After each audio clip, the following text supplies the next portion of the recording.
Talking all things SEC football with our good friend Jake Crain of Crain Company. I'm very excited to announce, as you may have seen in the past couple of days on social media, when it comes to the 2024 college football season, as we dive into it, brand new segments hitting SEC Unfiltered, this being one of them. So blessed to have Jake on the airwaves. As I was talking to Jake, and Jake, I was telling you off air, this is a new segment, but it's a tale as old as time, my friend. It's one where you and I have been chopping it up doing this for years, man. I can't say thank you enough, and excited to talk all things SEC football season long, man. What's going on? I'm fired up. Well, first off, as usual, thanks for having me, Chris, and congrats again on everything that's going on with SEC Unfiltered, man. It's been fun. Me and you, there's some parallels in kind of our track, and it's been fun to keep up with you and be able to go through all the changes in college football. And yeah, look, it's back, and as much as different, as much stays the same, especially coming off week 0. Man, I tell you what, I still love the game as much as I ever have when I turned it on and watched it this past weekend. So just being able to come on here and chop it up with you guys and talk to the audience that loves football the way we do. And I'm excited, man. I'm ready to get it going. And it was a very profitable week 0. I'm hoping to keep that theme going. Jake, folks don't realize you and I were chopping it up back in the days. I remember having on Jake Crain, the J-Boy Show. So we've both the duplex back room at the duplex. Son. Yeah, with the Bieber bangs across and the helmets in the back. Yeah, we've come a long way, man. Yeah, it's been a fun journey so far. Not done yet, though. Not done yet, man. We're just getting started. Again, this season is just getting started. Again, Jake Crain and Crain Company, really, really excited, Jake, and I know the audience is as well, to have you on every week. You and I cut from the same cloth, man. That's why we get along so well. The beauty is in the banter. So let's get right into it. Week 1. We know about the big games, obviously. A&M Notre Dame, Georgia Clemson, Florida Miami, LSU USC. We'll get to those in a second. Of the rest of the slate, right, the opponents are those such as, Jake, for example, Arkansas Pine Bluff, Murray State, Furman, Old Dominion, Western Kentucky, Southern Miss. All due respect to those teams, it's tough to draw any conclusions or learn anything. That being said, of those games I mentioned, because again, there's 12 games outside of the Big Four we talked about. Is there anything in particular you're just excited to see, you're looking for? Again, you're not necessarily to draw conclusions, but maybe there's things that we've been talking about for months on end about a certain team that you're just excited to see it finally get off the social media streets and onto the playing field. Yeah, well, there's multiple things. And look, even against weaker opponents, there are some things that you can find out. I always tell, fans of teams that may be playing a much worse opponent than you are, an opponent that you really, you basically beat at birth. Not that you ever take a game like that as a player, but us in the media and as fans have the luxury to look at it that way. I want to see how organized the team is. Procedurally, how many penalties are we getting? Is it a smooth transition into special teams when they come out there, right? How's the decision-making of the quarterback, whether he be in a new system or whether he's returning in a system that he's been in a couple years? There's always those young freshmen, right? Whether they play on the line of scrimmage, whether they play outside, in the back end, in the front end, whatever, kind of finding out who your team is and how organized your team is, and can they go out there and make it about themselves, not about who they are playing. That's the trick in this whole thing. It's a faceless opponent. But as far as specific storylines, I think I'd be remiss to not talk about some of the new young quarterbacks in this league and seeing the way they kind of develop early in the year. You look at Nico at Tennessee, guy that had a big bowl game. A lot of people are excited. Can you come out here and build on top of that? Not try and do too much in a system that I think is built perfectly for him out there with what Josh Heupel wants to do, knowing what Tennessee has coming down the pipe. And it's not just at Oklahoma. That game at NC State and Charlotte isn't going to be a walk amongst the tulips. I think it's a great test early for Nico to kind of give us a barometer. But week 1, seeing how he handles it. Jackson Arnold, how he handles coming off that bowl game where he turned the ball over a decent amount against a Tipple team that they should pistol whip like a blind person. You look at Alabama, playing a Western Kentucky team that they are better than. But we talked to Kalen DeBoer down at the Senior Bowl, and even not having Ryan Grubb there, the OC that was with him, who ended up going to the Seahawks, and you can't blame him. How much is this offense going to be tailored, like Coach DeBoer said, to what Jalen Milroe does best? Are they going to move him? Are they going to try and turn him into Drew Brees, or is he going to just be able to breeze by defenders and take off when he wants? That's what I'm kind of interested to see. And then obviously Peyton Thorne. Yeah, you're playing Alabama A&M, which you might as well play Thompson High School at the end of the day. Actually, Thompson might be better. They have more, I think, Division I players than what Alabama A&M does. But it's Peyton Thorne's decision-making in his second year in an RPO zone scheme as opposed to a drop back pro style scheme that he was in Michigan State. Is he showing improvement? I mean, hell, even Virginia Tech going to Vandy.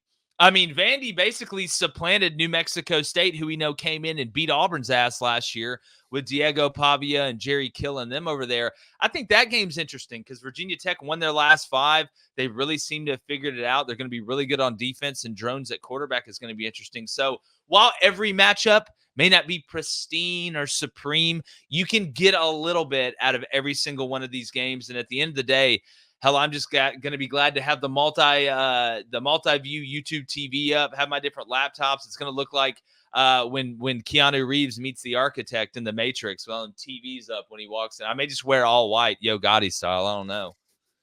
Jake, I get fired up here and you talk about ball, man. We finally made it. Thank God. It's one of the 4 things I know, Chris, and they all start with F. Hey, listen, like you said about Hugh Freeze, let's all do what we're best at, right? Let's play a little game called Let's Do What We're Best At. Yeah. Can I put you down for Vandy money line? They're taking down the Hokies? No, don't put kidding. me down.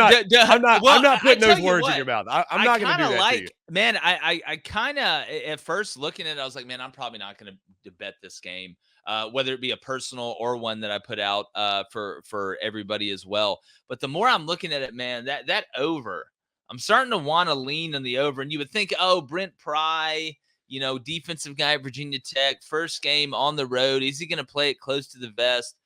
I don't know. I think this Vandy team's kind of sneaky a little bit. And about halfway through that first quarter, Virginia Tech's going to realize, like, okay, we can't just line up and run peanut butter and jelly here. We got to try and somewhat get creative and let Drones do his thing. So I don't know. Not yet. Don't pencil me in Vandy money line yet. I do like him on the over on the win total of the year, though, at over 2.5. I am excited to see the offense for sure. And I also like that over 2.5. That feels, I don't know, a little bit disrespectful. Maybe. We'll see. Oh, it is. It's not no feels. They think you're going to win less than 3 games. You might as well just walk up and call me fat and say my wife's ugly. Fair enough, indeed. Jake, let's get in the big ones. Let's start with Georgia Clemson, the one that I almost feel like is kind of the 4, maybe flying under the radar a little bit. I think folks think Georgia's just kind of going to roll the helmet out there and cover the spread, and they very well may do that. This is a huge game for both sides. You think about the Georgia factor of, maybe they're pissed off because of last year being left out of the playoff, and it's Kirby Smart. That man needs no extra motivation. And then you've got Clemson, who I think this is a massive game for, especially, Florida State goes down in week 0. You talk about perception week for the ACC. I mean, if Miami goes down and falls to Florida, Clemson gets their doors blown off. Let's say Vatek just struggled. What are people going to be saying about that conference, right? So it's a big game for Clemson. It's a big game for the conference. And obviously it's a big game for the Dogs. What do you see happening in Atlanta? What are the matchups here that are key? Because here's the thing. Football is a game of matchups. We know that. I don't really see a position group where Clemson's better than Georgia. And so I don't think it bodes well for an upset. But this one's tough because I think right on that 14 number, Jake, like I could absolutely see Clemson giving Georgia a rock fight and this thing being closer than folks expect. Well, I think the only way Clemson has a chance to win this game is if it's a rock fight. I don't think if either of these teams, if it goes above 27, I don't think Clemson can win this game. I think if they're going to win it, it's going to be more of a 23-20, maybe even a 2017 type game. But I'm just not seeing it, Chris. And look, I've got no loyalty to Georgia. I mean, hell, I get paid from from our company, not from Georgia, Clemson, Auburn, or Alabama. But this game reminds me of all those games that Nick Saban and Alabama would play against a high-level non-conference opponent. Always seemed like it would be the ACC, but you had Michigan one year as well. And they would pick them up week 1 and break them in half and leave them in pieces on the field. And really, in some cases, including DeAndre Francois at Florida State, ruin their season. Now, I obviously am not wishing any ill will on Cade Klubnik or anybody in the game. I look at Clemson. I've got a ton of respect, even though they had to replace a lot of guys on the front 7. They have a lot of talent there. They've stacked recruiting class on recruiting class there. I worry about the offensive line going against a Georgia defensive line that some people have said this could be Georgia's quote-unquote weakness. Well, I promise you, if you put Georgia's players on any other team, it's probably a strength. It's just Georgia's so good around them that it can be a quote-unquote weakness. I think Clemson can find a way to slow Georgia down somewhat just because defensively they can hang with them. The problem I see is I don't know a way. And Clemson, I think Cade Klubnik's actually a good player. I think Garrett Riley is a pretty good offensive coordinator. Now, last year, his red zone play calling was absolute hot dog water. He knows that. I know that. You can't sit there and put Cade in those situations inside the 10 and in. He's got to be more creative, but everybody and their brother knows that. The problem for Clemson is I don't think they're going to be able to line up and run the ball for 40 yards a carry. So that means if you're not able to consistently throw the ball or at least be a threat down the field, then you're going to be living in 3rd and 7, which gives Georgia really the ability to do whatever they want on defense. I know what they're going to do. They're going to run 2-man. They're going to stunt the front. The back will go, or the middle linebacker will go with the back if he has to, and they think they can run Cade Klubnik down. Either that or they're going to give you some mixed coverage, some split coverage, whether it's 6 or 8, whatever. But I look at Clemson's skill position, and where are all the T. Higgins at? Where are the Nuke Hopkins at? Hell, where are the Justin Rosses at? I love me some Will Shipley. I hope he balls in the league. But if Will Shipley's your best skill player, you're not going to win a national championship. And I know they've got some young talent out there, right? TJ. There's a couple others they're excited about. But this is not the game for young wide receivers to burst onto the scene against a Georgia team, even though they had to replace a lot, is going to field a top 5 defense in the United States of America when it comes down to college football. So I don't see a way in which Clemson, even if they're able to move the ball in between the 20s, can consistently score touchdowns and not kick field goals. And I think at some point the dam will break on that Clemson defense when they realize, oh my God, we're not going to be able to score enough points anyway.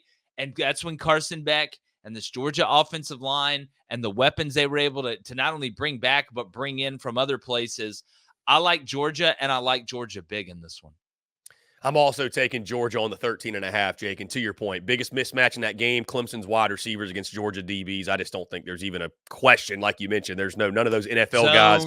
Man, they're not walking through that door. And if you're Clemson, goal, don't have your spirit broken after week 1 because it can happen. Georgia can do it. If there's anybody, I mean, ask Dan Lanning in Oregon a couple years ago how that went for them.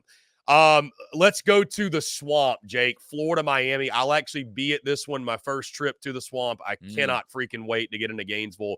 But it's a big one, man. It's a big one for both sides. It's a big one for some preseason predictions, too, for some folks. I mean, a lot of people have Miami in the college football playoff. They could still make it, by the way. They could lose this game, run the table, but, the optics for Mario Cristobal, not great. The loser of this one, just call this the hot seat bowl, Jake. That's what this feels like because the fan base that loses this one, and this is why we love college football. Both fan bases look at this game. It's a must win, and if we don't win, season's over. And if you pose the point to them, well, there's 11 games left out. They might say, well, yeah, but you better not fucking lose. That's how they're looking at this game. So when you look at the matchup, you look at the ball game, home field advantage is going to play a big factor here. Florida, Miami, what excites you most about it? Well, first off, I want to give kudos and credit to both of these teams for scheduling this game. I know Miami is in Florida, but I mean, you look at Florida's schedule, they're basically doing the Miami or the Florida tour outside of the SEC schedule, having to play Miami, then obviously UCF, and then Florida State. Jake, I think they only leave the state of Florida 3 times this year. Yeah, look, it may be a tough schedule. They're going to save a lot of money on gas. I'll give them that. Here's what I keep trying to say. I think, a lot of times college football fans and even media members and analysts kind of fall into the fringes of either side, right? Like you either got to be on the side of, oh, Florida's just a terrible team. Like they're bad. Let's all make fun of Billy Napier. They're never going to be any good with Billy Napier there or whatever. And then you have the other side of, oh, Florida is this great, unbelievable team. It's just they've got a really hard schedule. The answer is typically somewhere in the middle. But when I look at this game, I think Florida's got a good enough roster to win it. It's going to be hot as hell, which I don't think is going to give an advantage to either team because Miami's not exactly a winter haven for anybody that's not from the north. Typically they come down there to escape it. Everybody all offseason has talked about Miami in this offense, and I get it. I mean, you add Cam Ward, you have Damian Martinez, you got Jacoby George, you got Restrepo, an offensive line you feel really good about. Everybody's kind of just pointed at Florida and laughed. Oh, look at Sunbelt Billy. They're going to win 5 games. But Miami, it's the Renaissance year for Miami. Here comes Mario Cristobal. What if I told you that Mario Cristobal was 12-13 in his tenure at Miami and Billy Napier was 11-14? Somewhere around there. They're not that different. Now, the optics are way different because of what people think they're going to be heading into the season. But the matchup that I'm fascinated with is Miami's front 7 versus Florida's offensive line. because I know there's some questions about half of Florida's offensive line. You feel good about one side, a little bit nervous about the other side. I feel fine with Florida's offensive line. The question becomes, I know what Miami's going to do. They're going to come out there and see if they can get there with 4, stop the run with 4, and be able to protect this secondary a little bit by just keeping some extra bodies back there, right? Keeping too high, making Florida, if I can beat you with 4, I'm going to beat you with 4. I don't think they're going to be able to do it. So at some point, they're going to have to start taking chances and bringing some pressure at Graham Mertz. And Graham Mertz is so good at getting the ball out and identifying pressure. I think that's something that can keep Florida in this game offensively in the second half, because I do think this Florida defensive line isn't getting enough credit. I think this Florida front seven in general really isn't getting enough credit. And again, just like Georgia Tech, all they heard all offseason was how Florida State's going to just run it down your throat, and make you like it. You hear that enough as an 18 to 22-year-old male, it does something to you. You add that with the type of talent Florida has. This is not a bad roster that Florida has. Do not fall in the trap of, we think this team's going to be bad because they suck. No, a lot of people think Florida's going to have a down year because of this schedule. I think they're going to be upset. I think Cam Ward's got a habit of holding the ball a little bit too long. I think Miami wins the ACC. I think there's a really good chance they run the table after this game. But I like Florida. I like Graham Mertz late to find a way. I think Florida kicks a field goal to win this game. And it would be a party in the swamp, no doubt, Jake, if that were to happen. I'm hoping for it because, again, I took the Gators on the money line. So we'll see what takes place. And like you said, same, but different. Billy Napier, Mario Cristobal. Same, but different. Let's jump to LSU USC. I want to save the A&M Notre Dame game for last. What's your read in this one, man? I thought was fascinating, Jake. The spread actually came down. I'm sure you saw this like a week ago. It was at 6.5. It fell down to 4.5. LSU favored. Everybody and their mother's taking the over. Guilty. I'm taking the over. I don't care. I don't care. I will die with the over before I smash that under. I can tell you that right now. 63.5, I believe, is what it's at. But this is, you talk about a big game for respective head coaches. Brian Kelly, Lincoln Riley. What's your gut tell you in this one, Jake? Because in my mind, I'm like, LSU should win. And that's kind of where it stopped for me. But if you watched LSU in season openers, this is anything but a guarantee. No, without a doubt. I mean, this is as close to the Spider-Man GIF as you're going to see with, teams pointing at each other. We know offensively. And look, LSU lost a ton last year off the team from last year. You lose a Heisman winner. You lose two first-round wide receivers. But we know LSU is able to stack talent, especially at the skill position. They bring back what some could argue the best offensive line in college football. So again, you look at matchups, right? You know Lincoln's going to have a good plan with Miller Moss. You know they're going to be able to move the ball offensively. The question is how much, and if they get in the red zone, do they score in touchdowns or field goals? I'm interested to see what Blake Baker does with Harold Perkins. Either you can see it in the box or you can't. Either you put him in the box and he can see it and he can understand it and he can play there even though he's a little light in the ass, or you put him outside the box, right? Or you detach him from the box while still playing an interior linebacker position and simplify it for him that way. I know Blake knows that. I'm interested to see which one they end up doing, or if it's a little bit of a mixture of both, but a simplified kind of overall plan to let these guys run and play and not think so much. I think the biggest mismatch is LSU's offensive line against USC's defensive line. And that means two things. That means, one, LSU's probably going to stay ahead of schedule, and the play action game is going to be really, really good with Nussmeier and his ability to run off any RPO action or zone read action they have. USC is going to be kind of frozen in that front seven. The second thing is it's going to allow LSU to dictate the tempo, which means that if Brian Kelly doesn't like the way that his defense is operating against USC's offense, which is very highly likely with what Lincoln Riley's going to have planned and how talented USC really is on the offensive side. We'll see the offensive line now, but LSU's D-line isn't exactly the scariest thing in the amusement park, which is weird to say considering that was the amusement park at LSU for so long. I think Brian Kelly may play a game of keep away a little bit. That's fine. You want to let me get 5 yards of carry? This new clock rule, I'll let this bad boy bleed down, and it won't stop until there's 2 minutes going into half or 2 minutes at the end of the game. I just feel like it's back and forth a little bit early, but once these teams get off script, then the physics takes over, right? We saw Florida State on the script. I hate to keep going back to it, but it's the truth. Florida State on the script against Georgia Tech took their ass right down the field. Minute they get off the script and you got to start playing the game and you got to start adjusting, it becomes much harder. It's the same thing on the other side. Georgia Tech, right on script. Bang, bang, bang, bang, bang, bang down the field. You get off the script, it kind of slows down and gets wonkier, right? So which team is going to slow down and get wonky first? the minute you get off script, because I think this is one of those games where if you go through a quarter lull or you go through a 3/4 of a quarter lull on offense, your ass will get dusted and you won't be able to keep up. Because if LSU has a double-digit lead going into the fourth quarter, with the way I think they're going to run the ball, you might as well wrap this one up, put it under the tree, put the milkies and cookies out and wait for Santa's fat ass to come down the chimney, because that one's going to be over. To your point, Jake, I think LSU's offensive line is going to maul USC up front. I mean, to your point, dictate. Let me ask you this: Kelly or Riley, who needs that one more? You can make a case for Lincoln, both. I think Lincoln, because if they don't get this one, I mean, God, it smells like 7-5.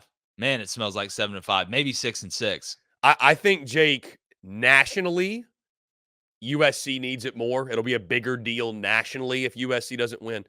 I think locally LSU needs it more because the season's not over. But well, look, if you're LSU, you can ruin Los Angeles this year. You can take out USC. UCLA gets to come down to see the real LA over there in Louisiana, which that's going to be a little bit of a culture shock and then physical shock once they take the field against LSU. But no, it's big for both. It's a brand game, but I just feel like Lincoln, in the grand scheme of things, USC needs it more than LSU. Jake, finally, A&M and Notre Dame. I feel like this is the big one we're all looking forward to this weekend, week one. College game days in College Station. Mike Elko's first game going up against his former quarterback and Riley Leonard, who's a starting quarterback with the Irish. There's plenty of storylines around this one. I'm siding with Notre Dame. Number one, because I just want to see it from A&M. Number two, I think Notre Dame's got a pretty damn good roster. I get the matchup with Leonard and Elko, and I listen, losing the tackle concerns me. I'm not going to dance around that. I love what Notre Dame is defensively. And again, I know how talented A&M is, Jake. But it is game one of year one. Am I crazy for still having reservations and just wanting to see it? I know how valuable the 12th man is, but I'm still sticking with my pick of Notre Dame. Which way are you going in this one? I mean, I don't think you're crazy. I mean, it's pretty much a toss-up. Remember, they're going to give the home field team at least probably a 3-point bump in the spread. So they think it's about a pick 'em. I think it's at 3 right now. It may have dipped back down to 2.5. I like A&M in this game, but I tell you, I'm really, really, the longer this goes and the more I look into it, just go off instincts. Like, see, I coached college football for 10 years, 7 at the Division I level. I feel like I had a pretty good grasp on the way people attack these things. You got to that under at 46.5. Like, I think it was at 48.5. It's come down to 46. I really kind of like the under, and here's why. You look at both offenses, you're like, well, you got a returning quarterback in Connor Wegman. You got a guy in Riley Leonard that we knew was really talented at Duke. But here's why I kind of think it's going to be a little bit very conservative and a lower scoring game. You got 2 defensive head coaches, right? You got one defensive head coach that's at a new place and another one in Marcus Freeman that knows how talented his defense is going on the road against an A&M team that, yes, they have a new coach in year one, but the personnel is still pretty damn good on the defensive side of the ball. I don't think you're going to see many chances taken, especially in the first half, whether that's, kick the field goal or go for it. I think they're going to kick the field goal, whether it's punt or go for it. I think you're going to see see a lot more punts, kind of feeling each other out, who can establish themselves on the ground to set up play action. That's why I'm kind of leaning toward the under. But the reason that I like A&M is that this Notre Dame team, it's a little bit different than what we've gotten used to.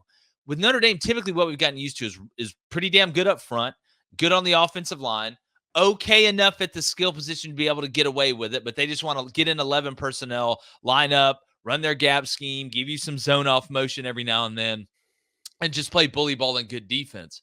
Well, this Notre Dame team isn't exactly built like that. You lost Joe Alt and Blake Fisher, both your starting tackles, to the NFL off last year's team. Now, Notre Dame's got depth on the offensive line, but one of their studs was a guy named Charles Jagaza, you brought up. Freshman left tackle. They were grooming to be the next like Joe Alt. He tears his pec, going to miss the whole year. They've had to shuffle around, which means you have to take one starter, put him at that spot, bring up another backup at a spot you were hoping not to have to bring a backup in, and put him in a starting spot. I think going on the road in Kyle Field, right? Going against a Colin Klein-led Texas A&M offense, which Colin's very, very sneaky. I'm very interested to see the way that this Texas A&M offense operates under his tutelage as opposed to what we've seen with Jimbo. I think it's going to be tight the whole way through. I think Elko knows Riley Leonard. That's an advantage for Elko because he can mix some things up on defense. It's hard for Riley to hide his weaknesses. I think it's going to be back and forth. I think it's going to be low scoring, but I think A&M at home in the fourth quarter finds a way. I think Connor Wegman's going to keep a couple plays alive, keep his eyes downfield, and hit somebody. I like the Aggies, man. I like him to cover the 2.5. 3, yeah, you're probably looking at a push. It'd probably just be smarter to take it money line. But, man, I like A&M at home, and I'm hoping it gets bet down more toward Notre Dame.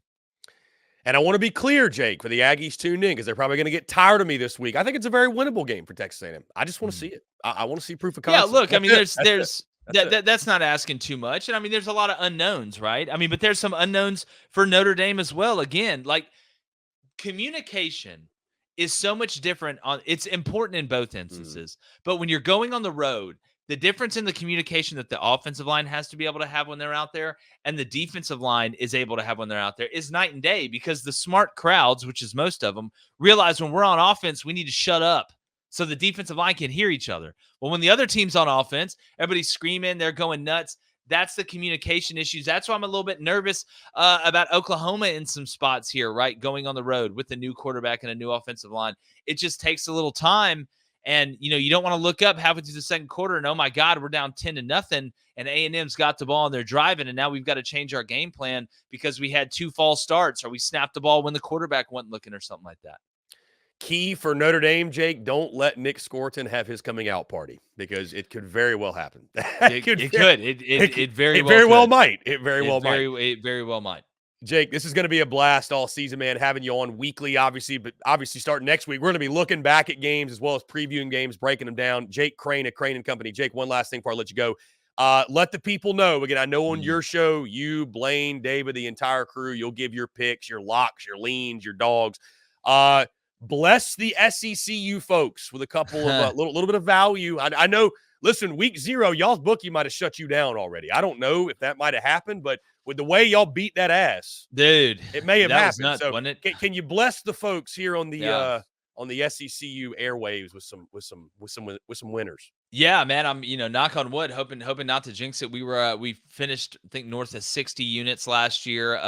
We're up 11 units already after week 0, thanks to Georgia Tech and a couple big props that hit.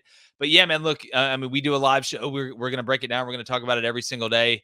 Bets as well. We have live calls, the live chats, Crain Company, CRAIN and Company, live 2 to 3:30 p.m. Central each weekday. Come hang out with us. You can't catch us live. It stays on demand. We're going to keep giving out bets. And it's an afternoon show now. Right? Yeah, it's an afternoon show now, yes, 2 to 3:30 p.m. Central. I tell you what, don't think you'd be crazy to go ahead and lock Texas A&M minus 2.5. I tell you what, I like West Virginia plus 8.5. I don't think you'd be crazy to sprinkle a little bit on the money line. And then I would take Florida. I would take Florida straight up. Or if you're going to be like me, going to wait to see, maybe that gets bet up to Miami minus 3.5.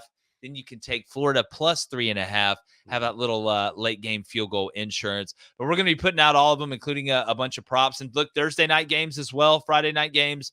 It's we got it all covered like a fat kid in a fur blanket. Jake, you're the man. Appreciate you taking the time. Looking forward to doing this again next week. As always, Chris, it's fun, buddy. Let's have a great year. Let's win some money. Let's do it.